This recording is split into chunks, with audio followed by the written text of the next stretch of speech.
Hello everyone, welcome back to shape up your life. आप में से बहुत से व्यूवर मुझे कंटिन्यूस रिक्वेस्ट कर रहे हैं कि मैं अपनी योगा और मेडिटेशन रूटीन को डिटेल में शेयर करूं।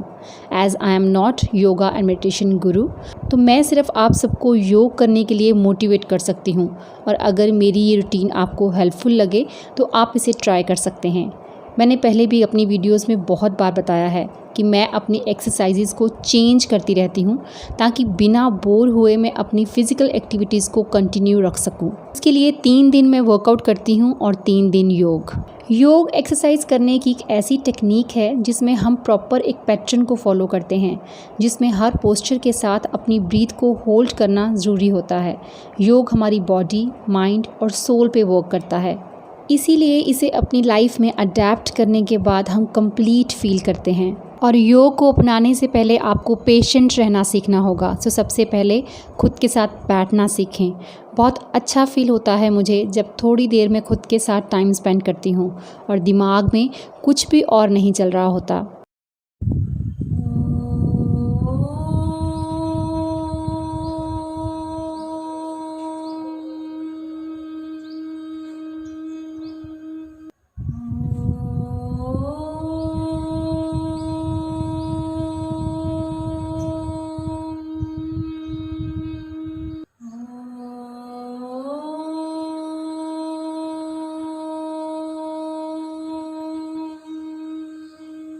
शुरुआत करेंगे सुख आसन में बैठ के। एक लंबा गहरा सांस भरेंगे और छोड़ते वक्त ओम का चैंट करेंगे और इसी प्रक्रिया को हम 3 बार दोहराएंगे।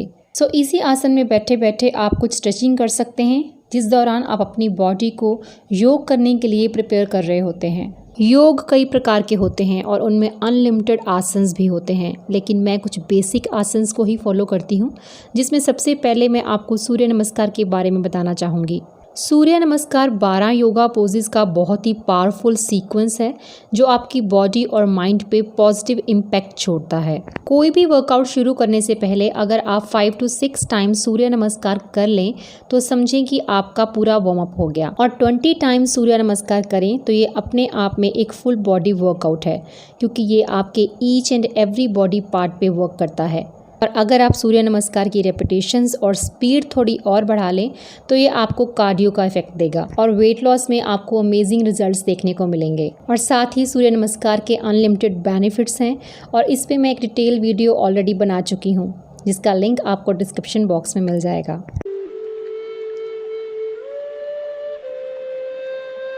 तो चलिए फिर स्टार्ट करेंगे स्टैंडिंग आसन्स के साथ। पहला आसन है पृष्ठा आसन। बहुत ही सिंपल आसन है। इसमें आपको अपने दोनों पैरों को थोड़ा सा वाइड करके अपने दोनों हाथ कमर पे रखने हैं और पीछे की तरफ बेंड होना है। और ये प्रक्रिया आपको सांस भरते हुए करनी है। जितनी देर तक और जितना कंफर्टेबली आप बेंड हो सकें उतना आपको बेंड होना है और सांस छोड़ते हुए वापस आपको स्टैंडिंग पोजीशन में आना है। ये आसन हमारी बॉडी को फ्लेक्सिबल बनाने के साथ साथ हमारी स्पाइन और मसल्स को स्ट्रॉन्ग बनाता है और साथ ही हमारी बॉडी को दूसरे आसन करने के लिए प्रिपेयर करता है। सेकेंड स्टैंडिंग पोज है वृक्षासन, यानी कि ट्री पोज। इसमें सांस भरते हुए आपको अपनी एक टांग को फोल्ड करते हुए अपने पैर को दूसरी टांग के थाई पे रखना है और एक ही टांग पे बैलेंस करने की कोशिश करनी है और आपके दोनों हाथ सिर के ऊपर नमस्कार की मुद्रा में रहेंगे। इस पोजीशन में जितनी देर कंफर्टेबली आप रह पाएं, उसके बाद सांस छोड़ते हुए वापस स्टैंडिंग पोजीशन में आएं और दूसरी तरफ भी ऐसा ही करें। ये आसन हमें बैलेंस करना सिखाता है, जो कि कंसंट्रेशन बढ़ाने में भी हेल्पफुल होता है। स्टार्टिंग में इसे करना आपको मुश्किल लग सकता है, बट स्लोली रेगुलर प्रैक्टिस से आप इसे ब्यूटीफुली कर पाएंगे। स्टार्टिंग में आप हर आसन को 1 से 2 बार ही करें, लेकिन रेगुलर प्रैक्टिस के बाद आप इसको 5 से 6 बार भी कर सकते हैं। नेक्स्ट आसन है नटराज आसन, लॉर्ड शिवाज पोज। इस आसन में भी आपको खुद को एक टांग पे ही बैलेंस करना है, यानी कि अगर आप लेफ़्ट लेग पीछे लेके जा रहे हैं तो लेफ़्ट हैंड के साथ ही उसे होल्ड करना है और राइट लेग पे बैलेंस करते हुए राइट हैंड सामने की डायरेक्शन में होगा। इसमें आप धीरे धीरे सांस लेते रह सकते हैं। ऐसे ही दूसरी तरफ भी करें। नेक्स्ट आसन है खड़ा चक्र आसन, द व्हील पोज। ये आसन हमारे लव हैंडल्स पे काम करता है। जितना ज़्यादा देर हम अपनी साइड्स को स्ट्रेच कर पाएँ उतना ही ज़्यादा इफ़ेक्टिवली साइड फैट को बर्न करता है। सांस भरते हुए ऑपोजिट डायरेक्शन में झुक जाएं और सांस छोड़ते हुए वापस आएं। नेक्स्ट आसन है पदहस्त आसन यानी कि फॉरवर्ड बेंडिंग पोज।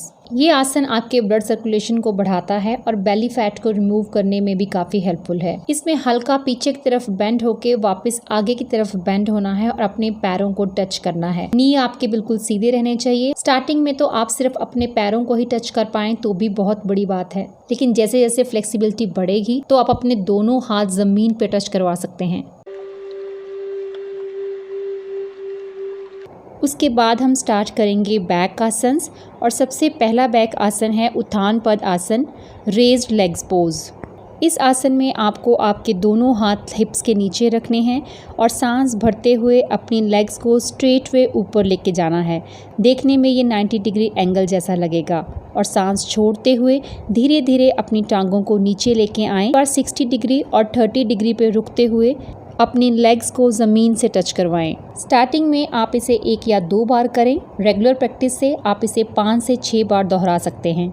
ये आसन हमारे एब्डोमिनल ऑर्गन्स को स्ट्रेंथ देता है, साथ ही बैक, हिप और थाई मसल्स को भी स्ट्रॉन्ग बनाता है। नेक्स्ट आसन है सेतुबंध आसन, ब्रिज पोज। इस आसन में 1 बाय 1 अपने पैरों को अपने हाथों से पकड़ते हुए हिप्स के बिल्कुल पास लेके आना है और सांस भरते हुए अपनी कमर को ऊपर उठाना है। आपका सिर जमीन से लगा रहना चाहिए। कुछ देर इस पोजीशन में रहने के बाद सांस छोड़ते हुए नॉर्मल पोजीशन में आ जाएं। ये आसन डाइजेशन को इम्प्रूव करने के साथ साथ ब्लड सर्कुलेशन को भी इम्प्रूव करता है, स्ट्रेस लेवल को लो करता है और आप अपनी ब्रेन और सेंट्रल नर्व सिस्टम में काफ़ी रिलैक्सेशन फील करेंगे। नेक्स्ट आसन है कटिवक्र आसन यानी कि स्पाइनल ट्विस्ट पोज। इस आसन में भी आपके पैर आपके हिप्स के पास रहेंगे, लेकिन उनमें थोड़ा डिफरेंस रहेगा। हाथ बिल्कुल सीधे रहेंगे और अपनी बॉडी को ट्विस्ट करना शुरू करेंगे। जिस डायरेक्शन में आपका नेक जाएगा उससे ऑपोजिट डायरेक्शन में अपनी लेग्स को फोल्ड करेंगे। कोशिश करें कि आपके नी जमीन को टच करें। नेक्स्ट आसन है सर्वांग आसन, शोल्डर स्टैंड पोज। इसमें सांस भरते हुए अपने हाथों से अपनी कमर को सपोर्ट करते हुए अपनी टांगों को लिफ्ट करेंगे। टांगें बिल्कुल सीधी रहनी चाहिए। कुछ देर इस पोजीशन में रहने के बाद सांस छोड़ते हुए वापस नॉर्मल पोजीशन में आएंगे। नेक्स्ट है हल आसन, प्लो पोज। इस आसन में भी अपनी कमर को सपोर्ट करते हुए अपनी लेग्स को लिफ्ट करेंगे, लेकिन इस बार अपनी लेग्स को हम अपने सिर के पीछे ले जाएंगे और ज़मीन से टच करवाएंगे और हाथों को वापस मैट पे ले आएंगे और देखने में ये एक हल की तरह दिखेगा। जब तक कंफर्टेबल लगे उस पोजीशन में रहें। उसके बाद सांस छोड़ते हुए वापस नॉर्मल पोजीशन पे आ जाएं। बिगिनर्स इन दोनों आसन्स को अवॉइड कर सकते हैं, लेकिन जैसे ही आप खुद को फ्लेक्सिबल फील करें तो इन्हें ट्राई कर सकते हैं। ये आसन हमारे स्ट्रेस एंड फटीग को रिड्यूस करता है, जिससे हमारा ब्रेन काफ़ी कूल एंड काम फील करता है। हमारे शोल्डर्स एंड स्पाइन को स्ट्रेच करता है, जिससे कि बैक एक और हेडेक जैसी प्रॉब्लम से रिलीफ मिलता है। नेक्स्ट है नौका आसन यानी कि बोट पोज। इसमें सांस छोड़ते हुए अपने लोअर बॉडी पार्ट और अपर बॉडी पार्ट को लिफ्ट करेंगे। आपके हिप्स सिर्फ ज़मीन पे रहने चाहिए और हाथों को स्ट्रेच करके पैरों को टच करवाने की कोशिश करेंगे और सांस भरते हुए वापस नॉर्मल पोजीशन पे आ जाएंगे। ऑन द स्टमक में 2 ही आसन्स करती हूँ, एक है भुजंगासन और दूसरा है धनुरासन। भुजंगासन में पेट के बल लेट जाएंगे और बाजू का सपोर्ट लेते हुए अपर बॉडी पार्ट को ऊपर उठाएंगे। स्टार्टिंग में आप थोड़ा हल्का लिफ्ट करें, लेकिन जैसे ही आपको प्रैक्टिस हो जाए तो आप हाई लिफ्ट ले सकते हैं। ये आसन हमारे मेटाबॉलिज्म को रेगुलेट करता है और मेटाबॉलिज्म ही हमारे वेट को बैलेंस करता है। धनुरासन यानी कि बो पोज में आपको अपने दोनों हाथों से दोनों पैरों को होल्ड करना है और पूरी स्ट्रेंथ लगाते हुए पूरी बॉडी को ऊपर की तरफ लिफ्ट करना है। याद रहे कि सिर्फ आपका पेट ज़मीन से लगा हुआ हो। सांस छोड़ते हुए हम बॉडी को लिफ्ट करेंगे और सांस भरते हुए वापस ज़मीन पे लेट जाएंगे। सिटिंग आसन स्टार्ट करने से पहले हम सुख आसन में बैठकर 10 लंबे और गहरे सांस भरेंगे और उसके बाद वज्रासन में बैठ जाएंगे। वज्रासन एक बहुत ही इजी आसन है, जिसमें अपनी टांगों को फोल्ड करके अपने पैरों पे बैठ जाना है।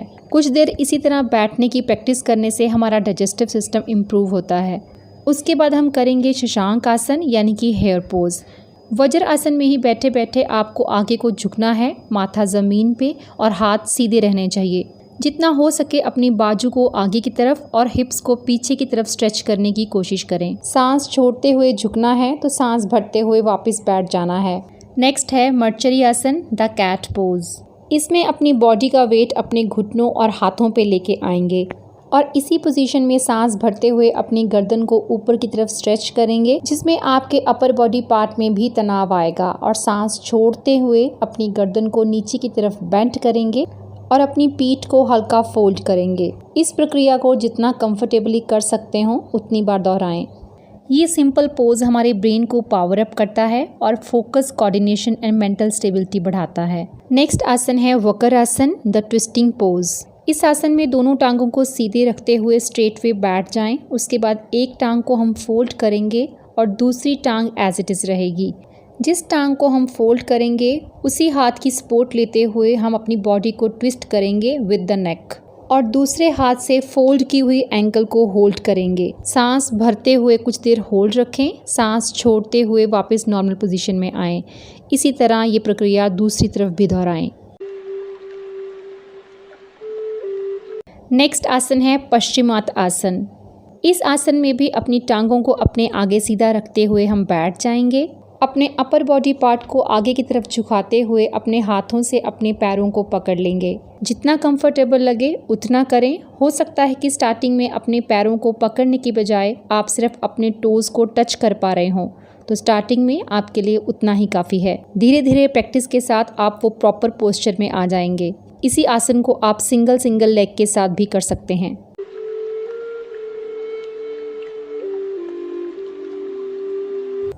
योगा कर लेने के बाद हम करेंगे प्राणायाम, क्योंकि प्राणायाम के बिना योगा अभ्यास अधूरा है। जहाँ योग हमारे एक्सटर्नल ऑर्गन्स को स्ट्रेंथ देता है, वहीं प्राणायाम हमारे इंटरनल ऑर्गन्स को स्ट्रॉन्ग बनाता है। एक्चुअल में तो ये हमारी बॉडी के इंटरनल ऑर्गन्स की सफाई करता है। प्राणायाम एक ब्रीदिंग टेक्निक है जिसमें कपालभाति, अनुलोम विलोम और भ्रामरी प्राणायाम आप कर सकते हैं और मुझे नहीं लगता कि इसके बारे में मुझे किसी को कुछ सिखाने की ज़रूरत है। इसके अलावा मैं सुदर्शन क्रिया करती हूँ और अपनी बहुत सी वीडियोस में पहले भी मैं इसके बारे में बात कर चुकी हूँ। आर्ट ऑफ लिविंग का एक अमेजिंग कोर्स है जिसे आप भी ज्वाइन कर सकते हैं। मैंने कुछ साल पहले ही इसे सीखा था और तब से मैं इसे कंटिन्यू कर रही हूँ। इसके बाद आप लोग जानना चाहते हैं मेरी मेडिटेशन रूटीन। मैंने पहले भी अपनी वीडियोस में बहुत बार कहा है कि हर किसी को मेडिटेशन ज़रूर करनी चाहिए, क्योंकि जिस तरह का स्ट्रेस लेवल आज हमारी सोसाइटी में है उससे बहुत से लोग डिप्रेशन का शिकार हो रहे हैं। तो मेडिटेशन एक ऐसा स्किल है जो आपको आपके थॉट्स पे कंट्रोल करना सिखाता है। थॉट्स को कंट्रोल करना आ जाए तो आपकी पूरी लाइफ आपके ही कंट्रोल में आ जाएगी, क्योंकि हमारे थॉट्स ही हमें नेगेटिव या पॉजिटिव एक्ट करने के लिए फोर्स करते हैं। इसका सबसे ज़्यादा इफेक्ट आप अपने एंगर इश्यूज़ पे देखेंगे। हमारे ब्रेन में हर वक्त जो थॉट्स की फाइट चलती रहती है, मेडिटेशन उसे डिक्रीज़ करता है और माइंड को रिलैक्स करता है। इसे आप दोनों पोजीशंस में कर सकते हैं, सुखासन में या फिर शवासन में। सुखासन में करें तो आपकी स्पाइन बिल्कुल सीधी रहनी चाहिए, आंखें बंद रखें और फोकस अपनी सांस पे करें। नोटिस करें कि किस तरह से आपकी सांस आ रही है, जा रही है, और कुछ भी आपको सोचने या ध्यान करने की ज़रूरत नहीं है। लेकिन स्टार्टिंग में कोई ना कोई थॉट्स या कोई ना कोई आवाज़ आपको डिस्टर्ब करेगी, डिस्ट्रैक्ट करेगी, तो आपने उन थॉट्स को, उन आवाज़ों को आने देना है। फोर्सफुली उन्हें अपने दिमाग से हटाने की कोशिश ना करें, क्योंकि जितनी फोर्स के साथ आप उनको हटाने की कोशिश करेंगे वो डबल फोर्स के साथ वापस आएंगी। सो थोड़ी देर उन थॉट्स को अपना काम करने दें और वापस से अपनी सांस पे फोकस करने की कोशिश करें। याद रखें, मेडिटेशन 1 या 2 दिन की प्रैक्टिस नहीं है। इसमें किसका कितना टाइम जाएगा कुछ पता नहीं। ये हर पर्सन के इन्वायरमेंट और स्ट्रेस लेवल पे डिपेंड करता है। लेकिन डेली प्रैक्टिस से आप अपनी थॉट्स को कंट्रोल करके मेडिटेशन करना सीख जाएंगे और एक दिन आपका फोकस आपकी सांस से भी हट जाएगा और उस दिन आप कुछ ऐसा महसूस करेंगे जो आपकी इस दुनिया से बिल्कुल अलग होगा। और उस दिन आप समझ जाएंगे कि लोग मेडिटेशन क्यों करते हैं। ज़रूरी नहीं है कि एक लंबे टाइम तक मेडिटेशन कर पाना ही सही मेडिटेशन होती है। अगर आपने 15 मिनट अपनी सांस पे फोकस करने की कोशिश की और सिर्फ 1 मिनट ही ध्यान लगा पाए, तो भी समझ लें कि आप सही डायरेक्शन में हैं। स्टार्टिंग में ये आपको थोड़ा मुश्किल लग सकता है, इन 2 या 3 महीने की रेगुलर प्रैक्टिस के बाद आप फील करेंगे कि आपने एक अमेजिंग चीज़ सीख ली है। जिसने ज़िंदगी को देखने का आपका नज़रिया टोटली चेंज कर दिया है। सो आज की वीडियो में बस इतना ही। मिलती हूँ आपसे नेक्स्ट वीडियो में। Till then bye bye, take care and stay healthy.